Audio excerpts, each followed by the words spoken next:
5 August বাংলাদেশে ঘটে যাওয়া সবচেয়ে নির্মম দিনগুলোর একটি। স্বৈরাচার আওয়ামী লীগ সরকারের লেলিয়ে দেয়া হিংস্র হায়েনার হাত থেকে রক্ষা পায়নি সাধারণ মানুষ। গণমাধ্যমের ক্যামেরা, সিসিটিভি ও ব্যক্তিগত মোবাইলে ধারণকৃত ফুটেজে দেখা যায় তাদের নির্মমতার দৃশ্য।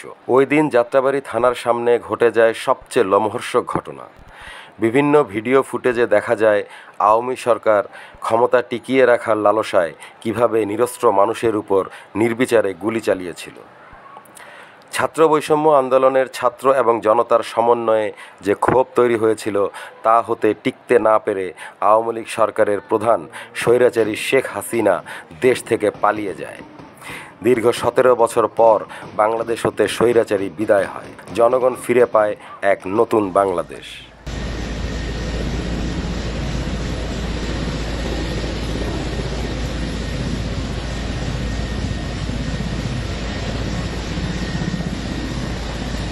আন্দোলন চলাকালীন সময়ে যেসব হত্যা হয়েছিল সেসব হত্যার বিপরীতে অসংখ্য মামলা বিভিন্ন থানায় দায়ের হয়েছে। যাত্রাবাড়ী থানায় তেমন একটি মামলা দায়ের করা হয় 29 অক্টোবর 2024। কানিজ ফাতেমা বাদী হয়ে এ মামলা করেন। 5 আগস্ট যাত্রাবাড়ী থানার উল্টো দিকে পুলিশের গুলিতে প্রাণ যায় অসংখ্য ছাত্র জনতার। আসামি করা হয় সাবেক প্রধানমন্ত্রী শেখ হাসিনা, ওবায়দুল কাদের সাধারণ সম্পাদক বাংলাদেশ আওয়ামী লীগ সহ 235 জনকে। মামলার এজাহারের কপি সাংবাদিকের হাতে এলে যাচাই বাছাই করে দেখা যায় বেশিরভাগ আওয়ামী লীগের বড় নেতা ধরাছোঁয়ার বাইরে থাকলেও আসামি নং 190 আব্দুল আলিম পিতা আব্দুর রহিম সর্দার রাজধানীর আদাবর থানার অধীনে 1 প্রমিনেন্ট হাউজিংয়ের নিজ বাসায় বহাল তবিয়তেই আছেন। তথ্যের সত্যতা অনুসন্ধানে বেরিয়ে আসে আব্দুল আলিম আওয়ামী লীগের একজন বড় নেতা শুধু নন, অর্থ যোগানদাতাও ছিলেন। ছাত্র বৈষম্য আন্দোলনের বিপক্ষে স্বৈরাচারী আওয়ামী লীগ সরকারকে অর্থ দিয়ে সহযোগিতা করেছেন তিনি। তার প্রথম জীবনে তিনি ওষুধ কোম্পানির সেলসম্যান হিসেবে চাকরিরত ছিলেন। 1/11 আওয়ামী লীগ সরকার গঠন করার পর এই আব্দুল আলিম বনে যান 20 আলিম। তার কীটনাশক ব্যবসায়ের কারণেই 20 আলিম হিসেবে কুখ্যাত একজন ব্যক্তির পরিচিতি পান।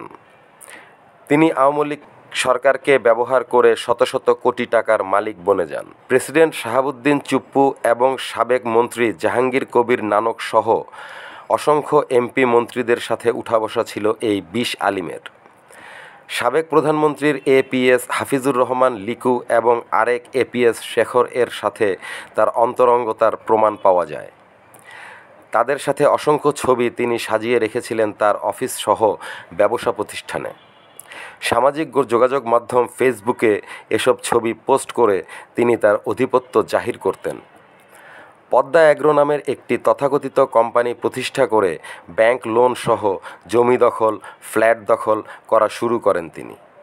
বনে যান কুখ্যাত একজন বিত্তশালী ব্যক্তি। পদ্মা অ্যাগ্রো নামের প্রতিষ্ঠানটিতে ভেজাল কীটনাশক তৈরির প্রমাণও মেলে। অথচ এই 17 বছর ধরাছোঁয়ার বাইরে ছিলেন এই 20 আলিম। বর্তমানে তিনি রাজধানীর আদাবর থানার প্রমিনেন্ট হাউজিংয়ের ফ্ল্যাট মালিক সমিতির সভাপতি।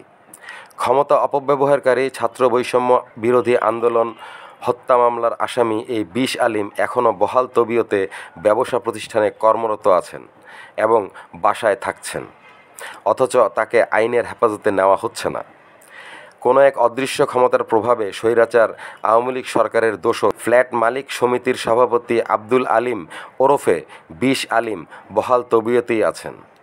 এ সম্পর্কে মামলার তদন্তকারী সাব ইন্সপেক্টর নাজমুল হাসান এর সাথে কথা বললে তিনি যাত্রাবাড়ী থানার অফিসার ইনচার্জ ফারুকের সাথে মামলাটি নিয়ে বিস্তারিত আলোচনা করেন এবং অতি সত্বর আসামি ধরার প্রক্রিয়া শুরু করার প্রতিশ্রুতি দেন।